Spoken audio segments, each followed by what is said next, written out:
All right, welcome to another Never Stop Growing Up Youth Ministry training. Today we're going to talk about small groups. Small groups are sort of a core, essential part of most every youth ministry in the US at this point. There's a common understanding that it's important for people to be in a small sort of mentoring relationship where you're discussing the Bible, where you're getting to know each other. That's pretty common. It's also the case that in spite of the fact that this is one of the most normal aspects of youth ministry, it's also one that has the widest range of possible quality. Like when I was in high school and in small groups, they were the most boring, conceivable, awful experiences. Like it was the last thing I wanted to be doing in youth ministry. Like when they told us we had to break out into small groups, I knew I was going to be playing guess the facilitator's idea. It was just a dumb sort of, they could have just told me it was just a dumb game to try to get them to agree that I've said the right thing. And I hated it. I was in another small group at a time that I loved, but it was just because the dude was so cool. And I loved being with the cool dude.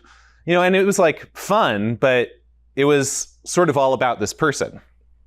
And this is pretty normal, I think, as I've talked to students, as I've talked to youth pastors, that we all agree small groups are really important, but we don't exactly know how to do them in a way that's reliably excellent, reliably good for student formation. And there's a lot of anxiety and excuses based on the charisma of the discussion leader or based on the personality of the students in any given group. And so what this training is meant to provide, discussion for transformation, we're trying to provide you a framework for thinking about how to lead excellent, transformative discussions that aren't dependent on your own charisma.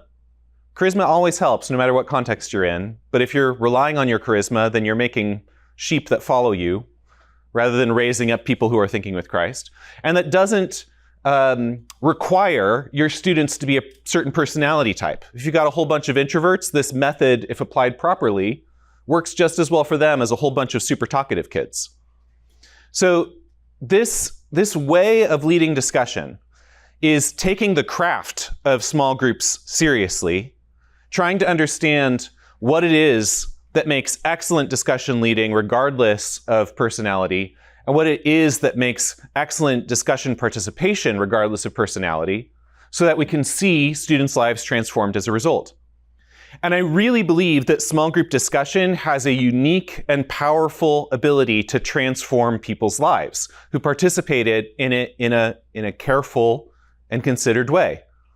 That when you participate in a small group that is faithfully discussing over time, you see your mind being renewed. And you see your love for the people around you being refreshed. You discover new ways to respect the people who are radically different from you inside and outside of small group contexts.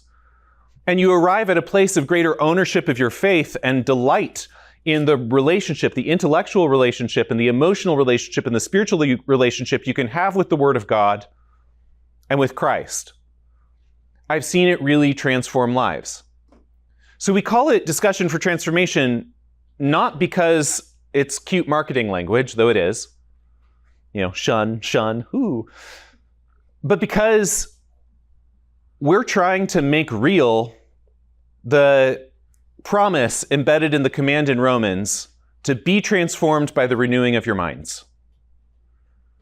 Be transformed by the renewing of your minds. Small groups is uniquely a place to facilitate and invite students into a renewal of their own minds. And when we take that promise embedded in the command seriously, that if you strive together to renew your minds, you will see spiritual transformation, that our minds are part of what God is calling us to engage with in order to achieve sanctification. If we take that seriously, the way we do small groups can be transformed. Now, I'm not saying that it's going to be easy. I'm not saying that it's going to be, it's going to feel nice every time you have a discussion using this methodology. I'm not saying that your small group is going to like it for a long time. It might take a long time before they enjoy what they're doing. What I'm saying is that if you stick to these methods, you will become a better and better discussion leader, and your students will reliably become more and more transformed. And if you stick to it long enough, you'll all start falling in love with it too. So it's not the flashiest method for small groups, but who cares about that? It's not the zingiest, funnest method for small groups, but who cares about that? I think it's, in one sense, the most authentic possible way to do small groups, because it invites people into a real mind-renewing process. So just a couple stories really quickly to describe the kinds of things that I've seen. And then I want to point out an insight about these stories. I think of 3 students who I led in discussions, or who my teams led in discussions over small amounts of time. They would come to our week-long summer camp, and we have a very weird summer camp where you suddenly get thrown into 3-hour discussions of Plato without any warning, and you have to endure it, you poor thing. And we had students with 2.0 GPAs and students with 4.0 GPAs, and we'd shove them into groups together, and none of them had read Plato before. It was weird. It's a weird summer camp. But the results of these extended 3-hour discussions over the course of a week with students who didn't know each other before it started were like this. So there was one student who showed up playing about, by his report, 10 hours of World of Warcraft a day at the time, and who thought that the real world was fundamentally boring and full of trauma and crisis, tough family context. And he said that being in discussions for a week, discovering how many things he didn't understand as well as he thought he did, discovering how interesting the minds of the other people around him were, was the thing that unlocked his desire to go cold turkey on virtual experiences so that he could discover the better stuff that's out there in the real world. Or another student who had become prayerless because she thought that her confusion about theology and her, what she called doubts, her questions about the reality of the Christian witness, meant that God was going to squish her, meant that she should be ashamed. And it's because the church leaders around her had been squishing her ideas and her questions for all of her life, And in discussion, she discovered that God is not threatened by our questions. And in fact, that he invites us to seek him. He invites us to discover the ways in which we don't understand him enough. And this broke apart the impediments to her prayerfulness. And she started going home and praying afterwards. Again, this was after a Plato discussion of all things, right? I think of a student who, when he showed up, he was one of those who he would come in the door and he'd instantly slide up against the wall so that he didn't have to have any social interactions. And if someone came up to him and started talking, he was deer in the headlights, and he'd sufficiently answer the question, but he was just terrified of social interactions. At the end of a week of this sort of focused discussion method, he was the one who was walking into the center of the room and coming up to someone and saying hi. He wasn't good at it yet, but he was willing to try because he had discovered a kind of dignity that he received from people in small group, and a joy in learning what other people thought, to the point that he wanted to encounter other people's minds in a way that he hadn't thought he did before, in a way that didn't feel scary anymore. Now, the thing I want to point out about these stories, and I do think that they are indicative of the kind of transformation that I'm used to seeing from students who use this method, is that they aren't primarily academic or intellectual, right? Having the courage to step into a room and have a conversation, returning to prayer with God, laying aside, fictional reality in order to try to experience the real world again. Those aren't the sorts of things that come out of a classroom. And I want to point this out now because this method is something that has often showed up in purely academic contexts and that some of the people who advocate for this method surround it with super schoolish language.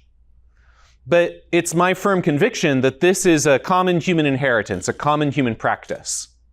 That this is not something that's for an elite class of people, and it's not primarily an intellectual thing, that it's actually something that Christ calls us all to practice.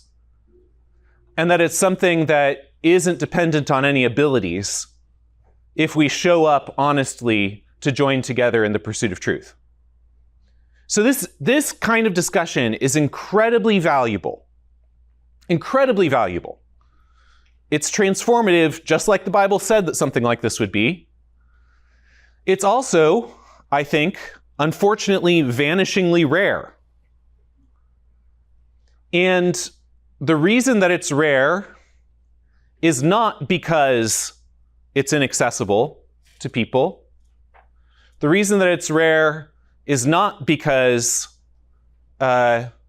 it's too hard for anyone. It's just because we haven't been habituated to practice this way anymore. There have been times in history, in our society, and all over the world where this kind of discussion was super normal. But in a culture defined by performance and self-presentation and self-curation,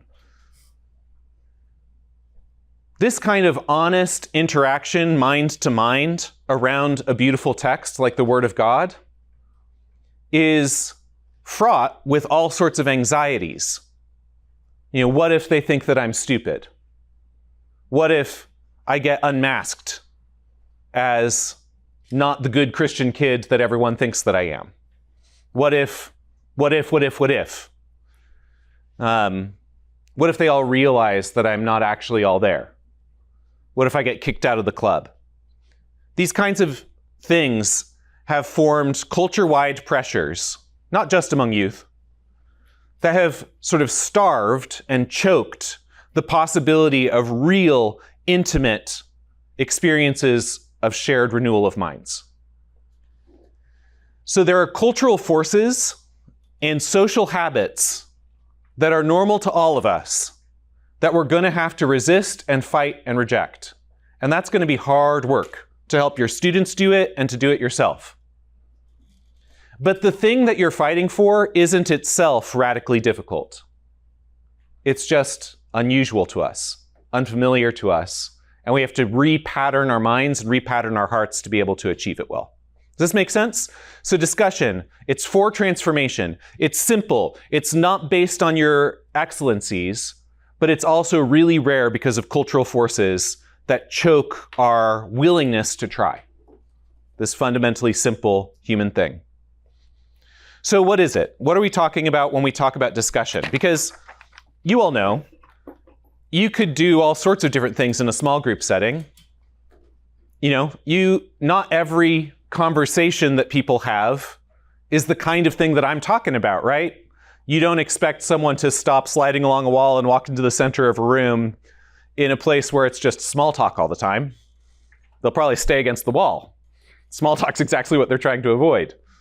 You could do all sorts of things in a small group, but what is the discussion that isn't dependent on charisma or personality types, that is reliable for transformation if you faithfully stick with it?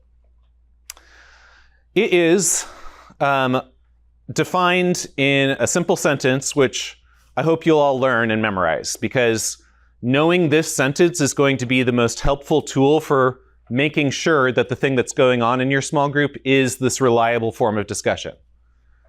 So the definition of a discussion that we're going to use today is two or more people seeking a single unknown truth together. Two or more people seeking a single unknown truth together. On its face, that should sound boring and normal, right? Yeah? It's not a complicated concept. Let's dive into it a little bit in order to understand it more fully, though. So discussion takes place with two or more people. They are not a solitary activity.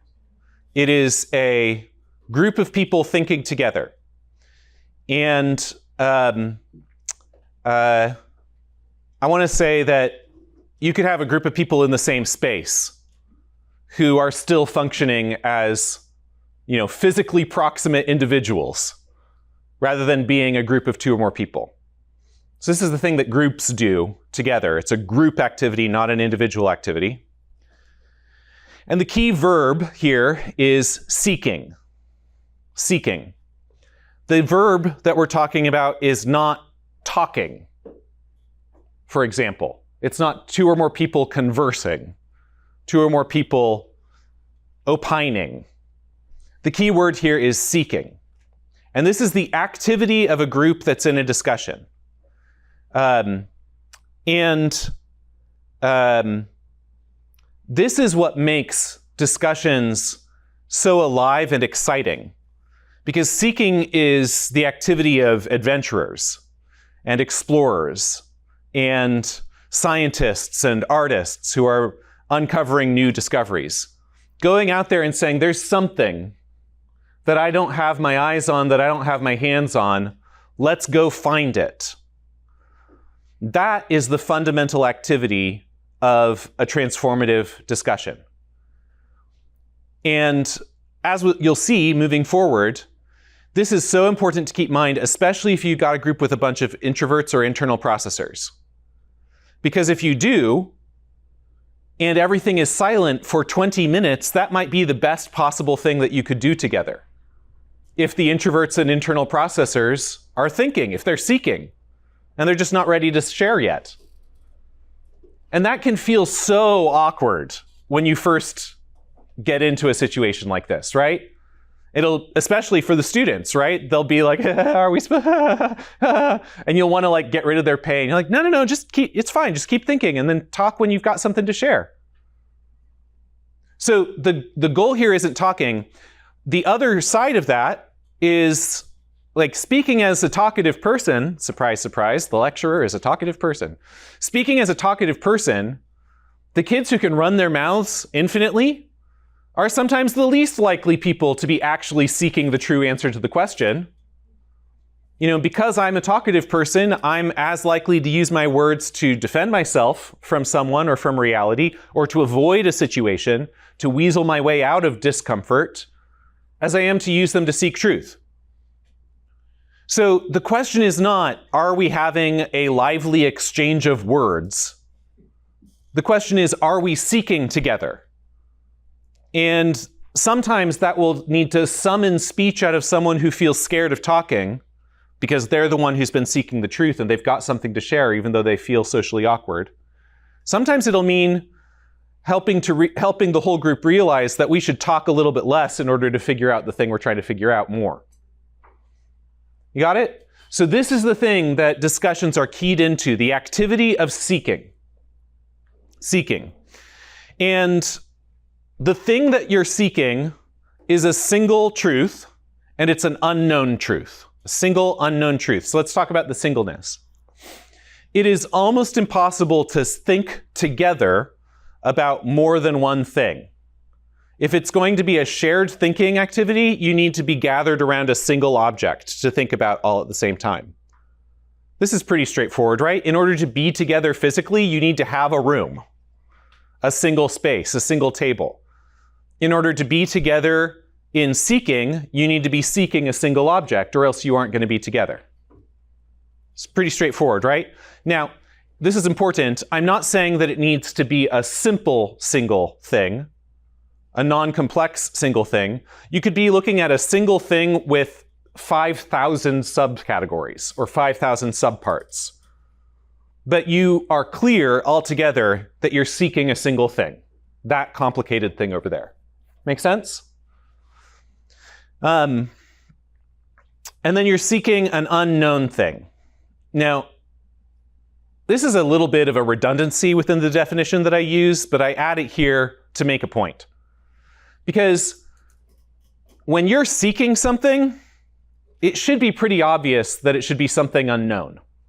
Like, you don't seek for something that you already have full mastery of or that you already own. If I'm looking for my glasses and they're on my face, it's because I have forgotten that they're there. You know, if I'm going seeking for something, it's because I don't have it right now. So in a real transformative discussion, you are not spending time pursuing something that you all think you 100% know already. This isn't an intellectual game for us to show off how much we agree with each other. This isn't a forum to regurgitate the truths that we've all settled on. This is a chance to go and conquer more territory of truth than we have experienced together so far. Now, here's a few caveats here, because I often get the question like, does this mean that we can't ask whether Jesus is God? And there's a sense in which like, well, if your whole group is 100% sure that Jesus is God, then no, you shouldn't discuss that. You got that. Find another question to ask. But there's another sense of this. If not your whole group is sure, and if the ones who think they are sure are willing to entertain the possibility that they're wrong, they're willing to go on the journey again with the student who isn't sure, and it's not just everyone trying to pile on that person in order to force them to agree with us. If you're willing to go to the place of the one person's uncertainty, then you can have a discussion about it. So all it takes is one person who isn't sure if the group is willing to trust each other enough to go there and think again together. Second, if you are all just 80% sure, you got some 20% territory to play around in together. Right? Does this make sense? If you're all like, yeah, we're all pretty well persuaded of this, but let's check our work again. Does anyone have anything that they're not quite positive about with this or something that's confusing you there? And then you go into that place to deal with the subject. So some people who hear this lecture think that I'm saying that you can't talk about the fundamentals of the faith, but I guarantee you, like, your high schoolers do not feel 100% about all the fundamentals of the faith. Some of them don't know what they are. A lot of them, like if you just ask them to define the word faith, you'll get as many definitions as there are people around your small group, right? They are not in a place of radical confidence. You're going to be able to discuss just about everything you want to with them, even if they've been raised in the church or they're theology nerds. Okay, but it needs to be an unknown single truth that you're seeking together, or else you're not actually seeking. You're just playing an intellectual game, and it's going to advantage the academic students in your group. We don't want to do that. There's nothing extra holy about the academic ones. And finally, it's together. And we've already talked some about this, but I want to bring out a couple other things to illuminate how important it is that this is a together activity. In discussions, for the time of the discussion, you always keep going until you all arrive together.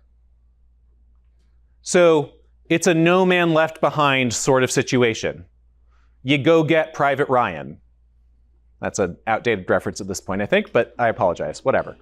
You go back and you get someone who is behind. And during the time of the discussion, you are not satisfied if you have arrived at confidence and the rest of the group hasn't. You take it as your shared responsibility to persuade each other of the place that you need to go. That doesn't mean you always reach that. In fact, you'll rarely reach this if you're doing it properly. And I also want to point out that this is not true of life as a whole. This is a way in which discussions don't imitate life as a whole. Like if you believe that God is calling you to do something and that it would be disobedient not to do it, and everyone around you is disagreeing, that's not a go persuade everyone, it's obey God, right? And many Christians throughout history have been called to do things that led them to be rejected by all the people around them. Like that's a real possibility of being called to go it alone in some space where all of your society is pushing against you. But in discussions, it's not that kind of thing. In discussions, over the course of a discussion, until the discussion finishes, till the time of the discussion finishes, you're all in this together and you don't let someone get left behind. Okay? So this is the definition of discussion that we're talking about. This is the thing that if small groups can do it, reliably leads to the renewal of the mind, which leads to transformation. Now, I don't know if this sounds familiar to you or not, but I want you to pause and ask yourself that. Like, when's the last time I experienced me and a few other people together actually seeking a single unknown truth together? Not just coming together and grandstanding about what we've agreed about, not just showing off our ideas and taking popcorn turns to share an idea. Ah, you think that? How interesting. I think something else. Ah, how interesting. I think something else. When's the last time you actually had one of these driving toward truth in a fellowship of people who are driving toward it together discussions? It's probably not that common. And I hope that's disturbing to you. Because this is a simple thing. It's a historically normal thing. And our society squeezes it out of normality. Wouldn't it be better? Wouldn't you be happier if you had a cohort of friends? Psst, you all could be this cohort. You could do this with each other. If you had a cohort of friends who you could trust to sit down and bring your most honest, troubling questions, and y'all would work on it together. Not to be smartasses, pardon, but to actually try to get farther, closer to the mind of Christ. Because this is what we're actually doing when we're seeking truth together. My favorite description of truth, I won't call it a definition, my favorite description of truth is whatever God thinks about stuff. What does God think about that thing? That's the true thing about it. So any discovery of any truth in the context of faith in God is fundamentally an effort to agree with him, to join your mind with God's mind in a joyful unity that allows you to encounter the reality that God has created with greater delight. So when we're seeking truth, it actually, in a sense, doesn't matter what truth you're seeking. It can all become worship. If as a community of Christians, as a community of faith, what we're doing is we're trying to figure out, what does God think about this thing that we're confused about? Does that make sense? So you don't need to be worried if the discussion that you're leading with students sort of veers off in a place that you wouldn't have expected. Are they seeking a single unknown truth together? Faithfully? Great, let's keep going. Because this activity of renewing your mind, of finding new truths and transforming your mind as a result of it, is like exercise for the mind. It's not so much about the content that's being put into a mind. It's about the practice of becoming someone who knows how to love the Lord with all of their mind. Forming people into people who can think with God and with his church about anything, rather than forming people who agree with us right now about a few things. Does that make sense? Skills development, training, that's what this kind of discussion is about. All right. So let's take this even further. We've talked about what discussion is. Let's discuss what discussion isn't. What are some things that small groups could do instead of discussion? And I want to emphasize, I'm not saying that any of these are bad. And in fact, there are some moments when any given one of these is the thing that a small group should do instead of having a discussion. I'm not saying that they can't help people, but they're not the sort of thing that, if reliably practiced in a community, leads to the renewal of minds. Does that make sense? So here are some things that aren't discussion. Good things. A lecture is not a discussion. So if a discussion is two or more people seeking a single unknown truth together, then a lecture is someone who has a bunch of knowledge, hopefully, or something that they think is knowledge at least, providing it to a whole bunch of people who don't have it, or wish they didn't have it because they're so bored sitting in an audience. So it's someone taking knowledge and giving it to someone else rather than people seeking truth together.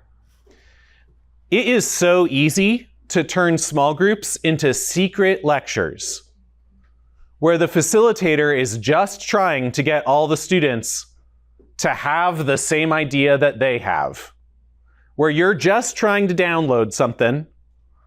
And I told you, this was the most boring small group that I was ever in, right? Was with a youth pastor who should have just given a freaking sermon. Like if he had stood up and said, here's what I think, instead of dragging us through 30 minutes of trying to get the exact wording that he preferred. It would have been so much better. You want to share information with your students? Just say it to them. Just share it with them. Don't use the form of a small group in order to make it happen. Again, lectures, not bad. And sometimes it's worth it to pause a discussion and say, hey y'all, I got some info that I think you're lacking that I think I should share just in case it helps your discussion. Pause the discussion, here's some info. Okay, let's restart. Does that help anything? That would be fine. Little mini lecture in the middle.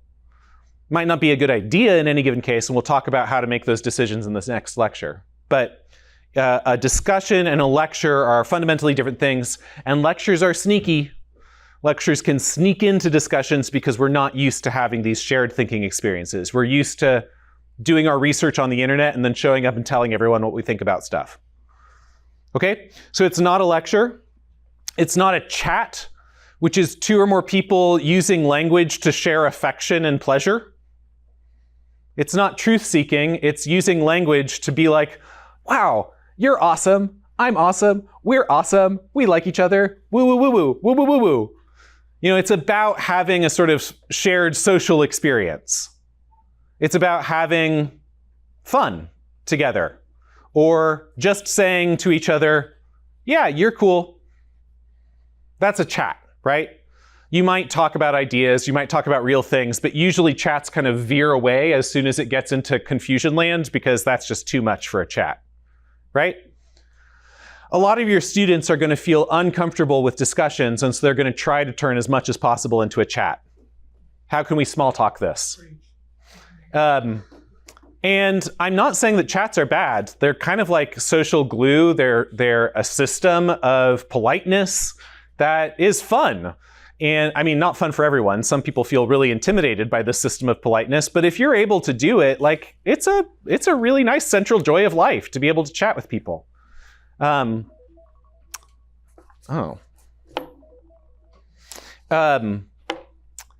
that's not what is going to renew minds and transform lives if done over and over again in a discussion.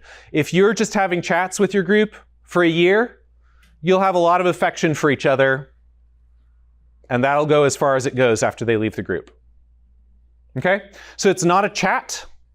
It's not a debate. This is the thing that people who are really excited by my lecture most often accidentally have instead of a discussion.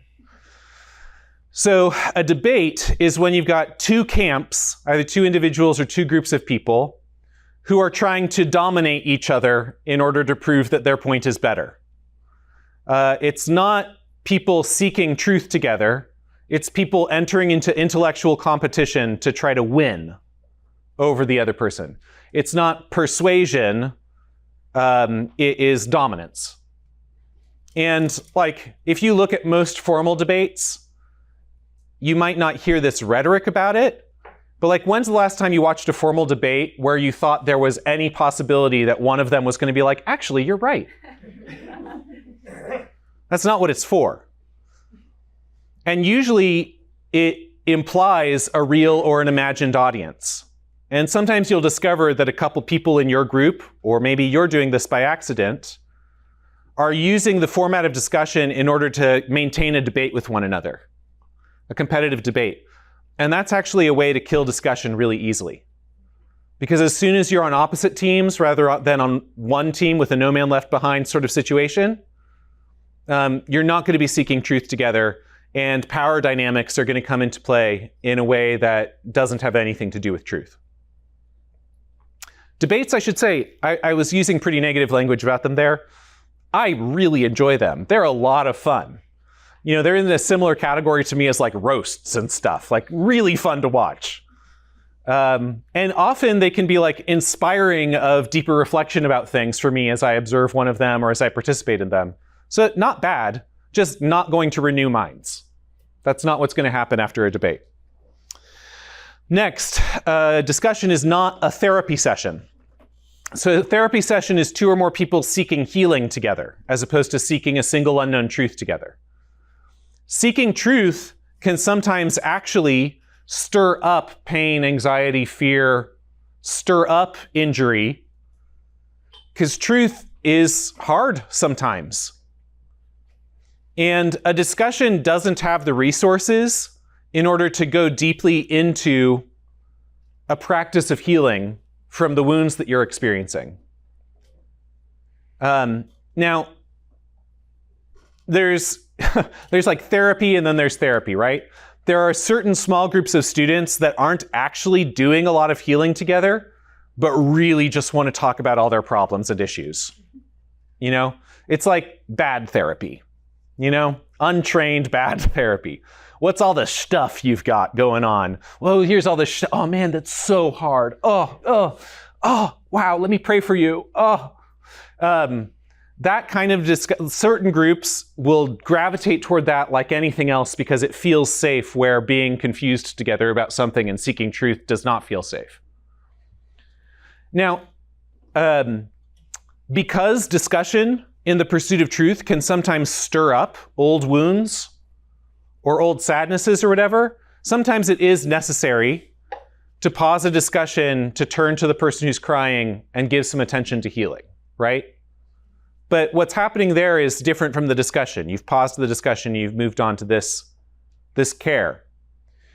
And that might need to happen a lot, but if you're in a group where it's happening every single time, you all should ask yourselves, are we using this to avoid truth-seeking? Because it's one of the most common tools for truth avoidance that there is, even though it feels like truth uncovering in the moment. So it's not a therapy session. Again, therapy, good or bad? Good. It's just different from this reliable method of small group discussion. It's not a meeting, which is two or more people seeking shared action together. I don't know how many meetings you all have had to be in various contexts, but one of my huge pet peeves is you show up to a meeting where you've got an agenda, where you're trying to get a few things done, and suddenly someone turns it into a discussion again. And then you spend like the hour and a half in a meeting, and nothing gets decided, and some committee gets formed again, and nothing happens for another however many months, right? There's a form for meetings that is about, we're going to get on the same page, we're going to make a decision about where to go. That is a great thing to do after you all have had a bunch of discussions together, right? But a meeting and a discussion are just fundamentally different things.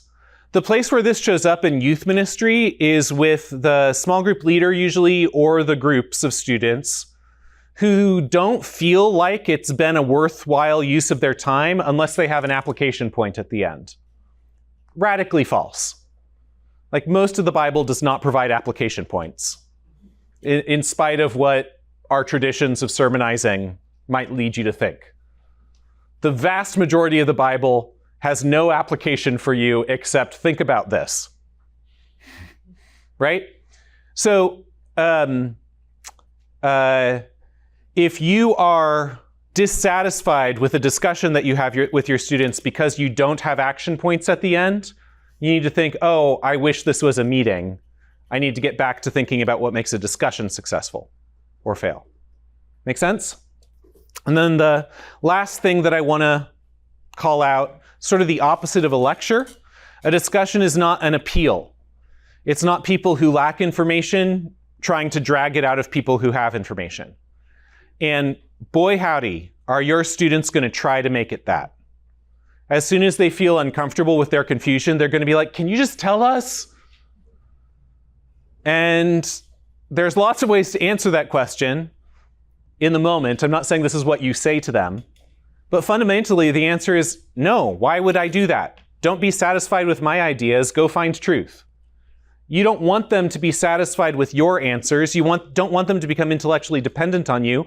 You want them to look past you, discover Christ, and agree with his mind about stuff.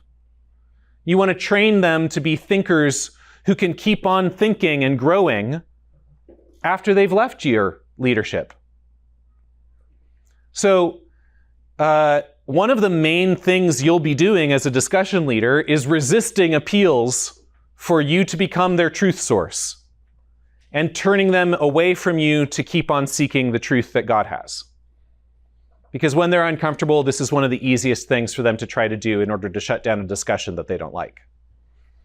All right, so that's what we're talking about. We're talking about two or more people seeking a single unknown truth together. We aren't talking about a lecture. We aren't talking about a chat or a debate or a therapy session or a meeting or an appeal.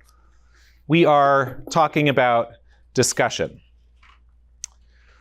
And I hope you've been hearing this. I'll just say it one more time because there's always someone in the crowd who hasn't heard this.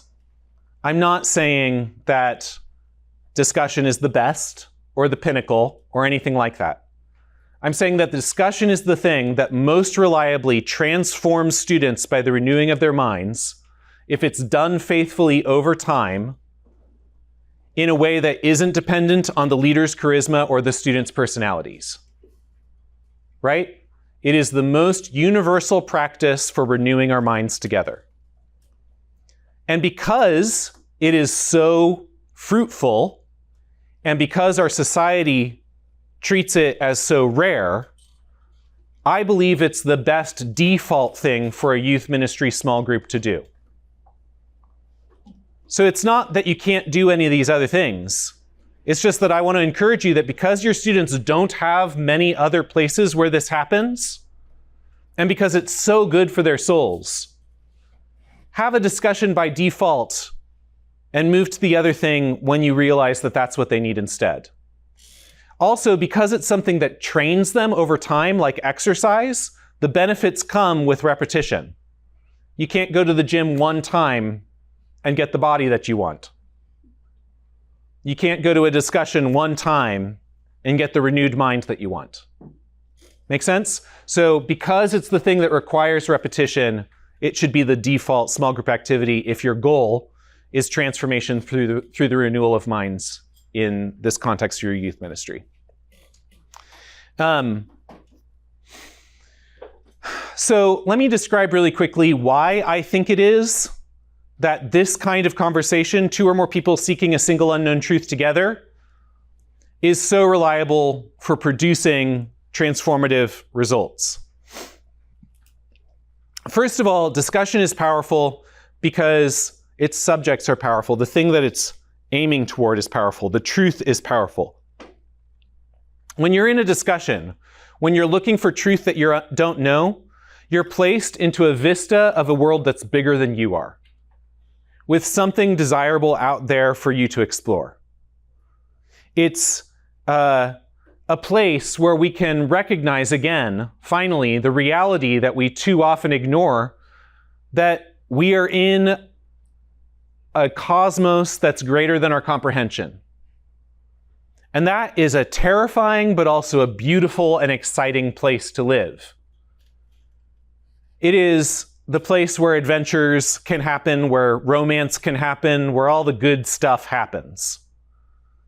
We spend a lot of our lives trying to live in a world that we control and understand, that doesn't disrupt us because we're scared.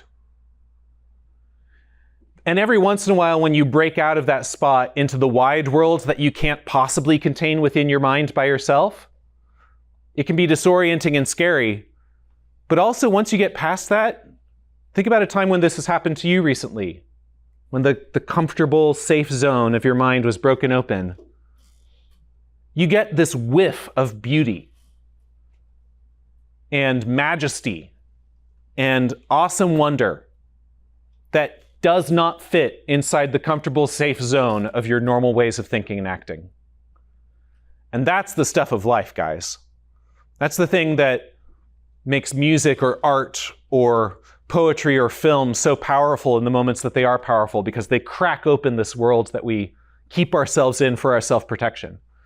Discussion is that kind of thing again. So that's why it's powerful, because it's one of those places that by its very nature demands that you go into the vast world and asks you how you're going to survive there. It's an adventure place. Second, it's powerful because it meets social needs. Your students are longing for real, authentic community. You know this. This isn't getting smaller. This drive for real, honest, authentic relationships is something that your youth know they feel starved of. They're desperate for it. And so if they can discover it in your small groups, it's going to be something that they cling on to like a life raft in a sea of performance, in a sea of likes and upvotes and swipes and judgment calls and shame campaigns. In a world of untrustworthy politics and authority figures, they're looking for harbors, for havens, where they can turn to each other and say what they actually think, and not be rejected, but also not be left in the place where they're stuck.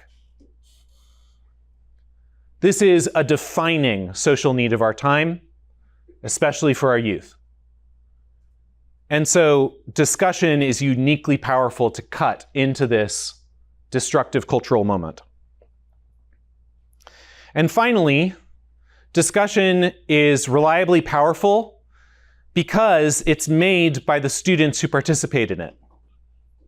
I've got a couple rhetorical questions. I've never heard someone say the opposite here. Are you more likely to value something that you discover yourself or something that you're shown by someone? You're more likely to value the thing that you discover. Are you more likely to identify with something that you make or something that's given to you? You're more likely to identify with the thing that you make. So if our goal is to help youth value Christ and his faith and identify with it, actually one of the worst things that we can do is only hand it to them on a silver platter, rather than asking them to go on the adventure to encounter Christ himself, or them to go on the adventure to rediscover and rebuild the faith themselves. Does this make sense? And this goes against our impulses, because you'll see a kid trying to put the faith together again, just like we all have to do at some point, and they'll be really bad at it. They'll be making all sorts of mistakes. And you'll want to go in there and be like, no, do it like, no, not that. And then you'll give it to them and you'll say, good job making that. And they'll be like, I did? And then they'll leave your leadership and they'll be like, I don't think I made that. And then you'll have lost the chance to be a companion with them while they actually build the thing that they think. Does that make sense? So you're going to have every impulse inside you as a discussion leader to go in and make it for them. But you're actually depriving them of one of the most important activities that will allow them to identify with the faith strongly for years to come. So it might feel unsafe to sit down and discuss a single unknown truth together while you watch the ways in which your students are not in line with traditional Christianity in this way, that way, or the other way. That might feel dangerous. But all you're doing is getting access to what was there already. And I actually think it's more dangerous to act toward the place where they honestly are in their journey toward Christ as if they are dangerous to themselves and to shut them down and say, you've got to fix it for them. I think that's more dangerous than sitting next to them and observing the fact that they're thinking something wrong. Does this make sense? That doesn't feel like it's the case very frequently when you're leading a discussion, but our sense of what's dangerous and what's safe is totally skewed. Okay? So that's why discussion is so powerful. So you're about to have some more discussions.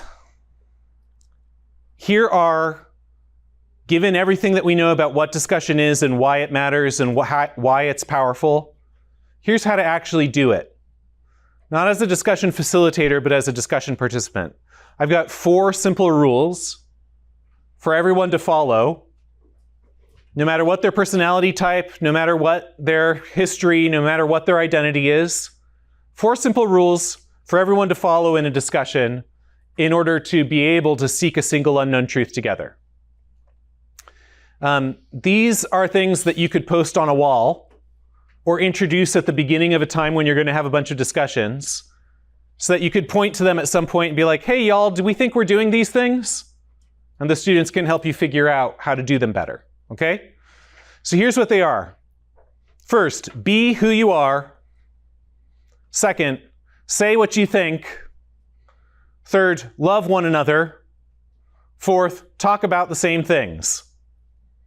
Pretty straightforward stuff. Be who you are, say what you think, love one another, talk about the same things.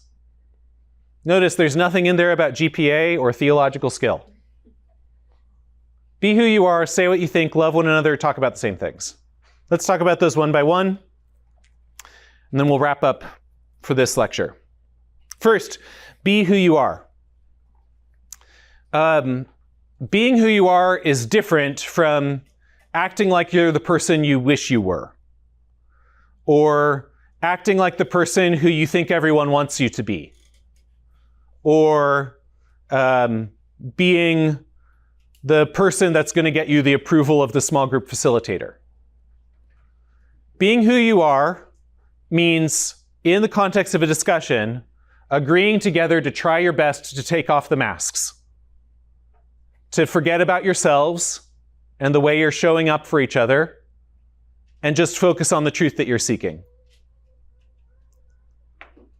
And the reason why this is necessary is because humans are made to seek and find truth. Humans are the best truth seekers out there, better than any robot or search engine, certainly better than generative AI. Humans are made to seek and find truth. And when you are showing up as less than your full self, you're actually cutting off part of what God could use in order to uncover reality for you and for the people around you. There is no way to be more than yourself. So this means that every performance, every mask, it might make you feel more beautiful, more powerful, more cool, more whatever than you actually are. But you can only achieve that by cutting off parts of yourselves and becoming smaller than you are. That is the only possible way to perform, because you can't be bigger than you are. So any alternative presentation of yourself than honestly showing up is a limitation of yourself. And usually those amputations make it harder to discover truth, almost always. Because your online profile wasn't made to discover truth. You were. And so was that person who's the most annoying person in your small group. Humans are the best sources of truth seeking. So be who you are when you're in a discussion. Now, this is an important thing that most Americans need to be reminded of a lot, especially in a context where you're sharing ideas with one another. You are not the same thing as your ideas. So when we're saying be who you are, that doesn't mean that you're going to have the same ideas at the end of the time that you had at the beginning.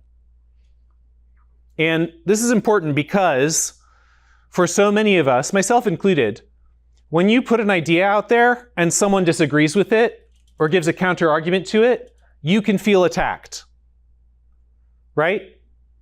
Or if I put an idea out and a lot of people praise the idea that I put out there, I feel like I'm being praised, right? And it can be really demotivating to share ideas if you identify with your ideas so strongly that attacking them is attacking you. Or you can be really motivated to cling to your ideas when a lot of people are approving of them. But the fact of the matter is, you aren't your ideas. Your ideas are more like the property of your mind, like the stuff that your mind owns right now. And your mind is you. And the ideas that you have come and go, change over time. They're formed by your culture, they're formed by your history, They shift and adjust without you being a different you. You're you while all of that is happening. So in a small group discussion, part of being who you are means offering the things that your mind owns right now, the ideas that you have, to the examination of the people around you, in the hopes that they'll help you realize which of your ideas are hurting you and which of your ideas are helping you right now. Because that's the way it is for all of us. Some percentage of your ideas are currently causing you radical harm. And you probably don't know which ones a lot of them are. Because if you did, you'd be getting rid of them. Some of them, you know what they are, but they're so entrenched by something else, of course. But for the most part, if you knew which ideas were really hurting you, you would try to get rid of them. So you don't know which parts of your mental property are helping you and which are hurting you. You need people who you can trust to help you see, is this doing good for me or not? So you aren't your ideas. So you can feel free to be who you are while sharing your ideas and letting people interact with them together. Second, say what you think. Don't just say the thing that sounds smart. Don't just say the thing that you think that everyone is going to agree with. Don't just say the thing that you think the facilitator wants you to say. Say what you actually think. In small group discussions, you get the joy of trying to persuade every student, even if they're flunking out of school, that their honest thoughts matter. That the workings of their mind and their heart will produce something valuable to all of us. That thinking is an act of courage and human dignity that in a discussing community will be valued and honored. So say what you think. Because this is a place where we know that we're not just playing an intellectual game. We're seeking truth together, and your thoughts are going to help with that. You know, the best stories of people going on a quest together have a pretty ragtag team of characters. And in the most fun stories, it's usually the person who you least expect who comes through in the end, right? You could probably think of a few stories right now that have this characteristic. Like, you don't need to be the hero in the quest. We don't all need to be, thank heavens. You need the whole team. You need the whole body of Christ. And if the hand starts saying to the mouth, I have no need of you, then we're in trouble. So say what you think. This is a place where your honest thoughts matter. Next, third, love one another.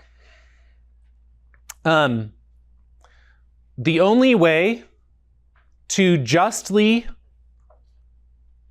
demand or receive another person's honest thoughts and their honest self-presentation is through love.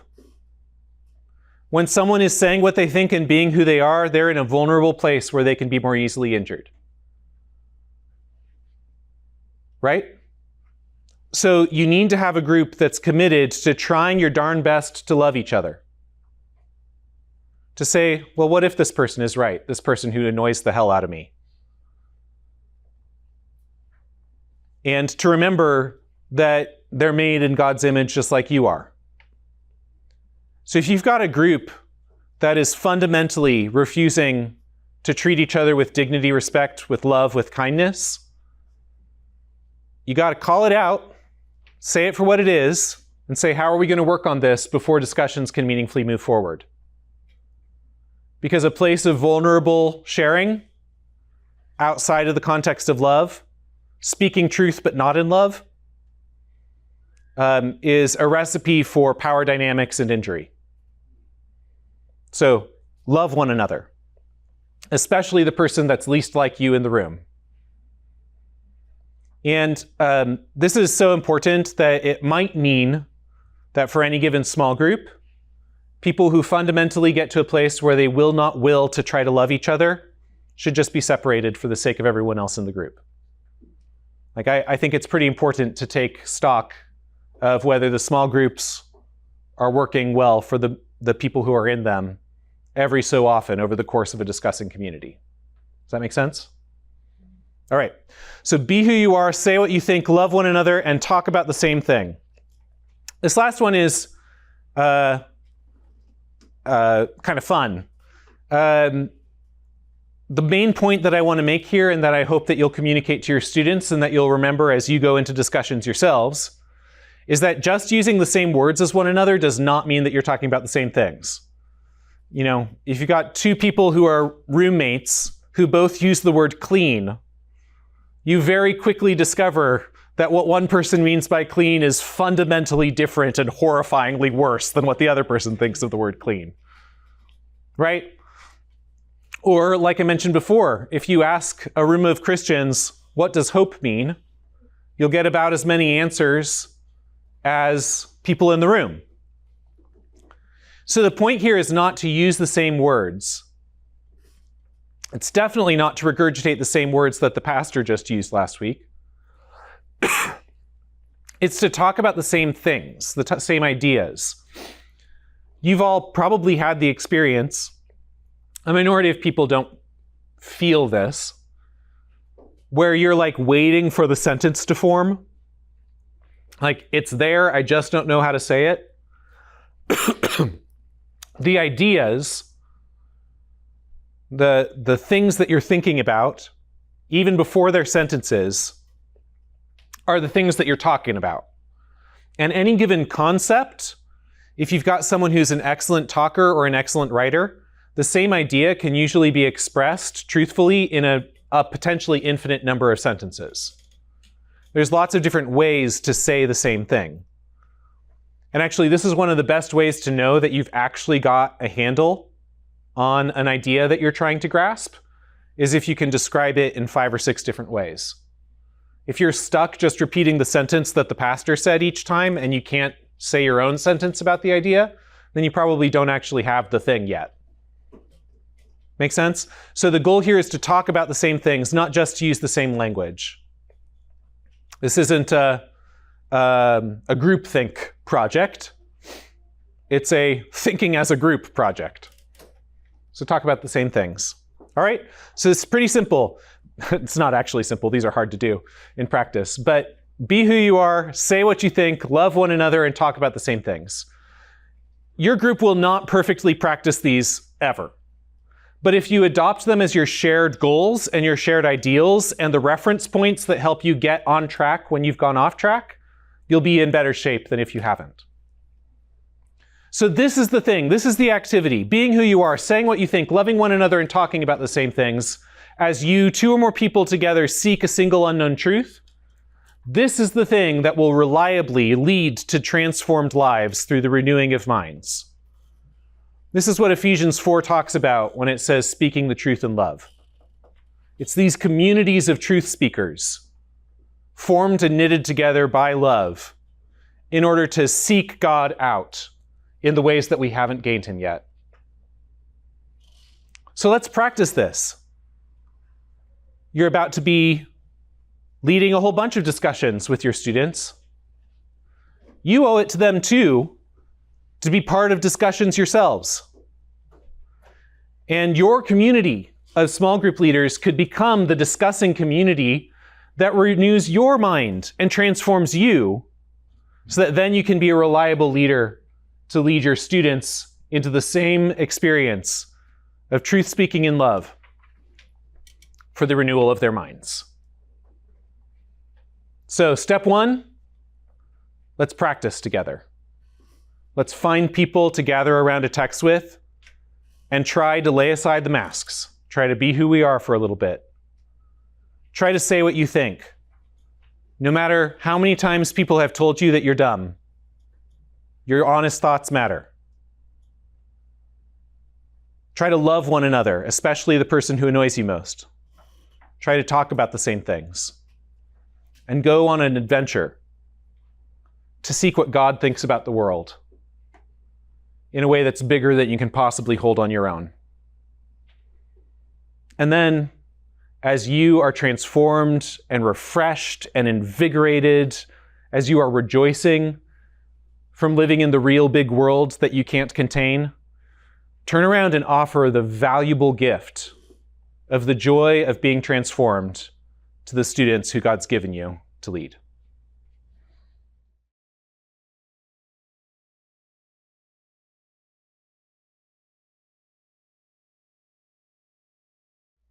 First off, there are real discussions that look a lot like squabbles.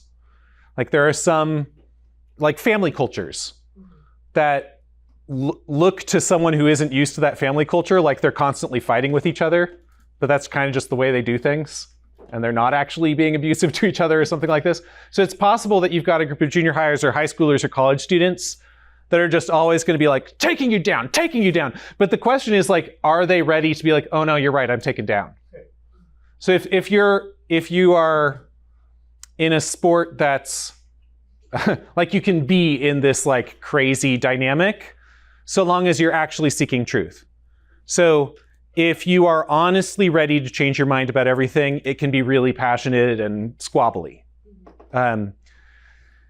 If it's not that, if you've already asked that question and it's not that, they're actually just trying to beat up on each other and show that they're smarter than the other person, bullying each other, something like that, then calling it out for what it is often an important part of this.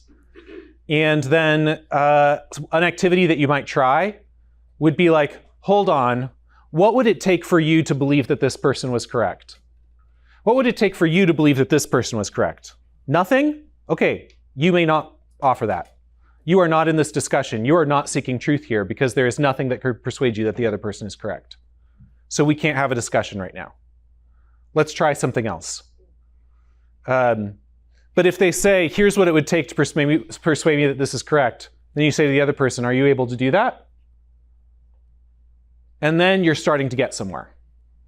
And again, the feel of it can be tense and competitive and like junior high, you know, it can be that. The question is, are we actually seeking truth?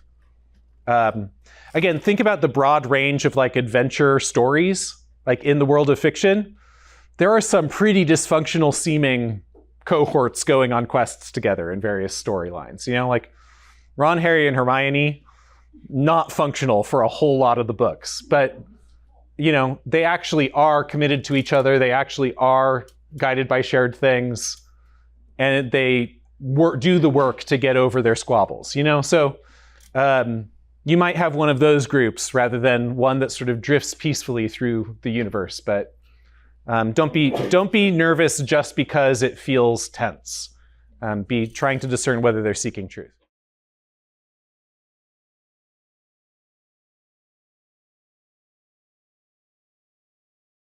In the context of your discussing community, if that's happening over and over and over again, you guys are hurting that person and devaluing them and missing out on the kind of revelation that could come if that person was with you. And they're going to be feeling that. And these discussions should not be academic exercises. They should be Christians thinking in community together.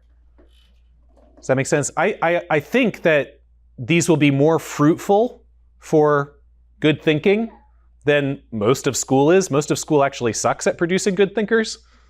But it's not about that. So if you have a pattern of someone being left behind, as a group, you need to apologize to that person. But if it's an instance where they might actually get something by the further progress of the rest of the group, maybe it's not as much as everyone else, and they're not being sort of neglected, and there is something just around a corner that everyone else is super excited about, sometimes you can make the judgment call to let them keep going.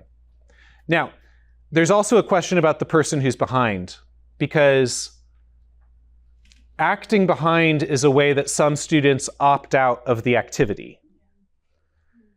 And that's different from actually trying to be part of it and not keeping up with where it is. And if someone is opting out, then sometimes the good judgment call is, all right, well, the people who are opting in can do it. And they'll be sitting here physically, but they're not in our discussion right now. They've decided to not be in it, and we're not going to spend the whole discussion trying to force them to be in it.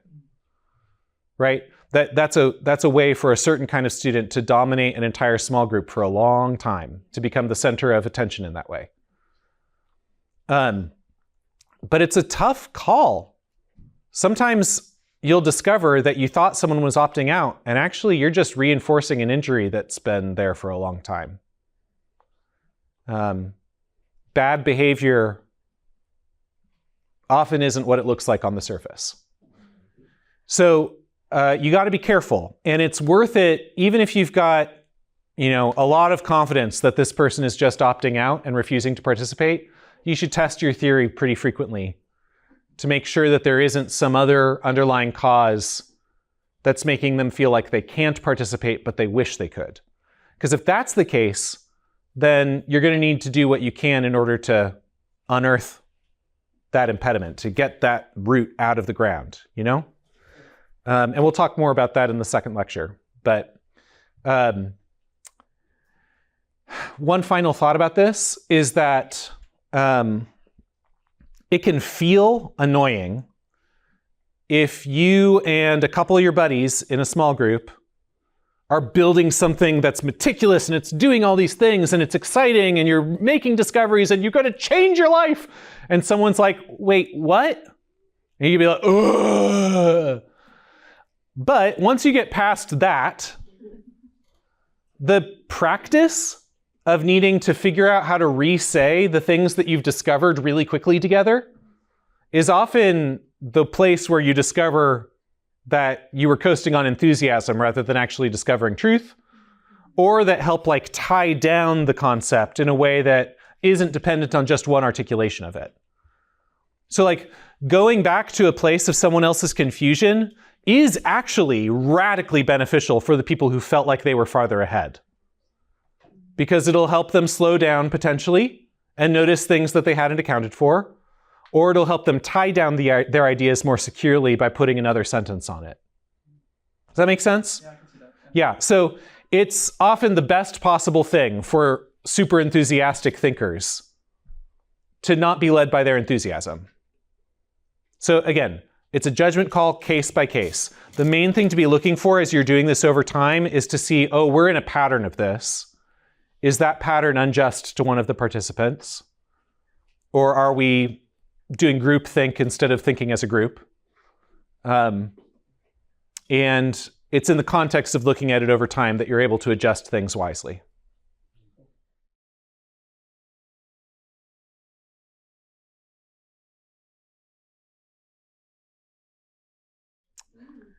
By living everlastingly. By living longer than death. The question, so how do we arrive anywhere in discussion? I think discussion is powerful and transformative precisely because it's the kind of activity that we're still going to be doing on the new earth. I don't think we're going to become omniscient after death. I think we'll still be sort of cute little limited mind creatures that God just thinks are adorable and wonderful. And that we're still going to be asking questions and finding answers on the new earth. So I think that sometimes I have arrived in places with friends. There are some things that, I guess I won't be too shocked if I get to some point in my life before death and this thing that I've reached gets totally tossed out. But there are moments where your very best guess is that you've found something. And those are beautiful, and they're intoxicating, and they're wonderful. And of course, you need to be willing to believe that you were wrong later on. But there are those arrival moments. But the thing that's going on in these discussions isn't necessarily getting to lots of arrivals. It's about forming people who can love God with their minds and renewing ourselves, renewing our minds, being transformed by the renewing of our minds. And being transformed by the renewing of your mind is an interesting concept. God says that Christians, Romans is written to Christians, need to have their minds renewed a lot. God is not interested in having paused mind, static-minded followers. He is, and his truth is, vastly beyond what you will ever be able to fully contain, even as an everlasting creature. So one of the reasons why I love discussion so much is because it gives a lie to a death-defined life. It's like, yeah, maybe we're not going to discover this truth right now, but we are living in light of eternity, and we're living in the context of reality. And we're seeing how limited we are together. We're seeing how little we understand. But it's important that the decision to be someone who then goes on and lives with hope, or the decision for someone who then lives on with despair, has nothing to do with the fact that you have confidence. Like, faith and hope and love are the activities of people who know that they don't know. What does faith mean if you're 100% certain about everything? What does hope mean if you've got it all figured out? God has not promised clarity to his people. And in fact, the way Jesus acts in the Gospels, it's like as if he is intentionally trying to confuse as many people as possible a lot of the time. Like, God doesn't care about your certainty, but he loves your mind. And he makes a promise that those who seek will find. I don't know if we'll find before we die. But good news, that's not the end. So the practice of small group discussions for transformation is about beginning with your students now an activity that you could pick up in 2 million years from now and keep going with. And that is awesome. If church could be the place where you get to practice as many of the things that you'll get to keep doing on the new earth as you could do anywhere else, that'd be a pretty cool place to be. A new earth kind of place. So, how do we arrive anywhere? By being everlasting creatures. I'm just going to keep going for a little bit longer.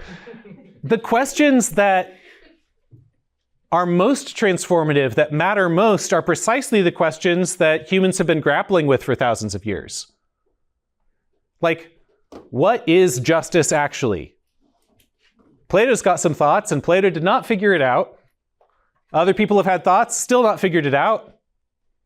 It has not been successfully put into practice anywhere. No one can agree about what it means. It's been a lot of years of people asking that question with good intentions. So let's not ask it anymore. Let's not care what justice is. It's impractical. No! Keep up the fight, like the generations who came before, to try to discover it and to try to live according to it. Receive the inheritance of all the fallible, flawed, grasping, beautiful humans who tried to live in the real world before you. Be like them. That's a tradition worth being a part of.